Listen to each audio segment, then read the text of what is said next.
இன்னைக்கு நம்மளோட பிறந்த நாள்னு முத்துக்கு ஞாபகம் இருக்குதான்னு பார்ப்போம். இவன் வந்ததுலேருந்து நம்மளை பார்த்துட்டே இருக்கனானே தவிர எதுவும் பேசவே மாட்டேங்கிறான். முத்து, என்ன பார்த்துட்டே இருக்க தவிர ஒன்றுமே பேச மாட்டேங்கிறேன். தங்கம், இனிய பிறந்தநாள் வாழ்த்துக்கள். இந்த பூக்களை உனக்காக தானே பறித்து கொண்டு வந்தேன், வாங்கிக்கோ. டேய், இவ்வளோ பூக்களை வச்சு நான் என்னடா பண்ண போகிறேன்? சினிமாலெல்லாம் வர மாதிரி ஒரு ரோலிங்கை போடு. இந்த பூக்கள்லாம் நான் உன் மேலே தூவுறேன். நானும் உன்னை சின்ன பிள்ளையிலேருந்து பார்த்துட்டு வரேன். எருமை வயசாகுது, இன்னும் கூட உன்னோட கோமாளித்தனம் மாறிச்சா பத்தியா? ஆமாம், நீ என்ன திட்டதை நிறுத்துறியா பாரு. தங்கம், எனக்கு மனசு ரொம்ப கவலையாக இருக்குடி. நம்ம கவலைப்படுறதுனால ஒரு பிரயோஜனமும் இல்லை. கவலைப்பட்டால் மட்டும் பிரச்சனை தீர்ந்து போயிட போதா? இதுக்கு ஏதாவது ஒரு வழி இருக்கான்னு கண்டுபிடிக்கணும் முத்து. அண்ணன் சித்தியும் கண்ணுக்குட்டியும் அந்த ஊர் விட்டு போய் 10 நாளுக்கு மேலே ஆகுது. இன்னும் அவங்க திரும்பி வரல. அதை நினச்சி வள்ளியம்மாக்கு உடம்பு சரியில்லாமல் ஆயிடுச்சு. நம்ம பேசாமல் போலீஸ் ஸ்டேஷனில் போய் இவங்க 2 பேரும் காணும்னு சொல்லிட்டு கம்ப்ளைண்ட் கொடுத்துடலாமா? அவங்களாவது நமக்கு ஏதாவது உதவி செய்வாங்க. நானும் அதுதான் அம்மா கிட்ட சொல்லிட்டு இருக்கேன். ஆனால் அம்மா என்னடானா போலீஸை பார்த்து பயப்படுறாங்க. போலீஸ் ஸ்டேஷன்லாம் போய் கம்ப்ளைண்ட் கொடுக்க வேணாம், அது பெரிய பிரச்சனை இல்லை, அவள் நிச்சயமாக திரும்பி வந்துடுவா, அவளுக்கு எதுவும் ஆயிருக்காதுன்னு சொல்கிறாங்க. அதே சமயம் சரியாக சாப்பிடாம உடம்பு சரியில்லாமல் உட்காந்துட்டு இருக்காங்க. அவங்கள எப்படி ஆறுதல் பண்ணுறதுன்னே தெரியல. காலையில் ஏதாவது சமைச்சிங்களா, சாப்பிட்டீங்களா? நான் வீட்டில் இருக்கிறதுனால எனக்கு மட்டும் இட்லியும் வடையை செஞ்சு வச்சுருக்காங்க. காலையில் வெறும் பழைய சாதத்தை சாப்பிட்டுட்டு உட்காந்துட்டு இருக்காங்க. இப்போல்லாம் சரியாக வேலை கூட போகிறதில்ல. நாள் பூரா அண்ணன் சித்தியை நினச்சி கவலைப்பட்டுக்கிட்டு ஏதாவது புலம்பிட்டு இருக்காங்க. வள்ளியம்மாக்கும் வயசாகி போயிடுச்சு. இப்படியே போனால் அவங்க உடல்நிலை என்ன வருது? அவங்கள சரியாக சாப்பிட சொல்லு. நம்ம அவங்க சொல்கிற பேச்செல்லாம் கேட்க வேணாம். இன்றைக்கி சாயந்தரம் நம்மளும் கண்ணுக்குட்டியோட அம்மா அப்பாவும் போலீஸ் ஸ்டேஷனில் போய் கம்ப்ளைண்ட் கொடுத்துட்டு வந்துடலாம். இல்லைனா இந்த பிரச்சனைக்கு ஒரு முடிவே இருக்காது. நம்மளும் இவங்க 2 பேரும் தானாகவே திரும்பி வருவாங்கன்னு எவ்வளோ நாள் தான் நினச்சிட்டு இருக்க முடியும்? ஏதாவது தப்பான விஷயம் நடந்திருந்தால் கூட போலீஸ் அது என்னன்னு கண்டுபிடிச்சி கொடுத்துரும். தங்கம், எதுவும் தப்பாக பேசாதடி. அவங்களுக்கு எதுவும் ஆயிருக்காது, அவங்க நல்லபடியாக தான் இருப்பாங்க. அவங்க நிச்சயமாக நல்லபடியாக தான் இருப்பாங்க. நான் கும்பிட்ற முருகன் நம்மளை எப்போவுமே கைவிட்டுற மாட்டான். நீ கவலைப்படாத.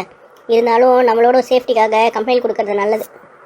அண்ணன் சித்திக்கு தான் நம்மளோட விஷயமும் தெரியும். அவங்க அம்மா கிட்ட பேசினாதான் நம்மளோட கல்யாணமும் நடக்கும். எனக்கு போய் அம்மா கிட்ட இதை பற்றி பேசுறதுக்குலாம் தைரியம் இல்லை. அதெல்லாம் சரிதான். இப்போதைக்கு எதுக்கு நம்ம கல்யாணத்தை பற்றி பேசிகிட்டு இருக்கணும்? முதல்ல அண்ணன் சித்தி பத்திரமா ஊர் வந்து சேரட்டும், அதுக்கப்புறம் இதை பற்றி பார்த்துக்கலாம். ஆனால் இந்த காளையனை கொஞ்சம் மிரட்டி விடு. அவன் நான் போகும்போது வரும்போதெல்லாம் என்னை கிண்டல் பண்ணிட்டு இருக்கான். அவன் தான் என்னை கல்யாணம் பண்ணிக்க போகிறேன்னு ஊரெல்லாம் தம்பட்டம் அடித்து வச்சுருக்கான். எங்கள் அப்பா அந்த கடனை திருப்பி கொடுக்க முடியாதனால அவன் தான் என்னை கல்யாணம் பண்ணிக்க போகிறேன்னு ஊரெல்லாம் சொல்லி வச்சுருக்கான். போகிறவங்க வரவங்கலாம் காளையனோட பொண்டாட்டி போகிறான்னு என்னை கிண்டல் பண்ணுறாங்க. அவனுக்கு அந்த அளவுக்கு திமிராகி போயிடுச்சா? உன்னை அவன் கல்யாணம் பண்ணிக்க போகிறானாமா? இருக்கட்டும், சித்தி ஊருக்கு வரட்டும், அவனை ஒரு வழி பண்ணுறேன் நான். சரி, அதை நினச்சி கோவப்படாத. நீயும் இவ்வளோ கஷ்டப்படுறேன்னு எனக்கு தெரியும். அந்த கலாவும் உன்னை ஒரே தொந்தரவு பண்ணுறாளாமே. ஆமாடி, நானும் அவகிட்ட எவ்வளவோ சொல்லிட்டேன். அவன் சொல்கிற பேச்சை கேட்க மாட்டேங்கிறான். என்னோட சின்ன வயசுலேருந்தே எனக்கு தங்கத்தை தான் ரொம்ப பிடிக்கும், அவளை தான் கல்யாணம் பண்ணிக்க போகிறேன், அவளை தான் விரும்புகிறேன்னு அவகிட்ட சொல்லிட்டேன். ஆனால் அவள் என்னடானா பணத்திமிரில் ஆடிட்டுருக்கா. அந்த தங்கம் என்னை விட பெரிய ஆளா? அவள் என்னை விட படிச்சிருக்காளா, இல்லை என்னை விட பணம் ஜாஸ்தியாக வச்சிருக்காளா? அவளை எதுக்கு விரும்புகிற? என்னை கல்யாணம் பண்ணிக்க, வாழ்க்கை நல்லா இருக்கும்னு என்னை பிரெயின் வாஷ் பண்ணிட்டு இருக்காடி அவ. ஓஹோ, இவ்வளோ சொல்கிறாளா அவகிட்ட? அப்போ சரி, எதுக்கு கவலைப்படுற? அவளை கல்யாணம் பண்ணிக்கிட்ட உனக்கு பணம் நிறைய கிடைக்கும். பேசாமல் அவளே கல்யாணம் பண்ணிக்க போ. இதுதானே வேணான்றது. வேணும்னே என்னை இப்படி சண்டை வலிக்கிற பத்தியா நீ தானேப்பா சொன்ன கலாக்கு என்னை விட பணம் படிப்பு எல்லாம் ஜாஸ்தின்னு. அப்போ நீ அவளே கல்யாணம் பண்ணிக்கலாம்ல? பணம் மனுஷனுக்கு தேவைதான், ஆனால் பணம் மட்டுமே தேவை கிடையாது. உன்கிட்ட இருக்கிற நல்ல குணம் அவகிட்ட எதுவுமே கிடையாது. நான் இந்த அளவுக்கு சொல்லியும் கூட அவள் என்ன ஏதாவது ஒரு விதத்தில் டார்ச்சர் பண்ணிட்டு தான் இருக்கா. இந்த ஜென்மத்தில் என்னோட வாழ்க்கை தோணுனா அது நீ தான். உன்னை தவிர வேற யாரையும் நான் நினச்சி பார்க்க போய் விரும்பல. நீ எவ்வளோ வேணா படி, எந்த வேலைக்கு வேணா போ, உனக்காக என்னைக்கு தானே நான் காத்துட்டு இருப்பேன்.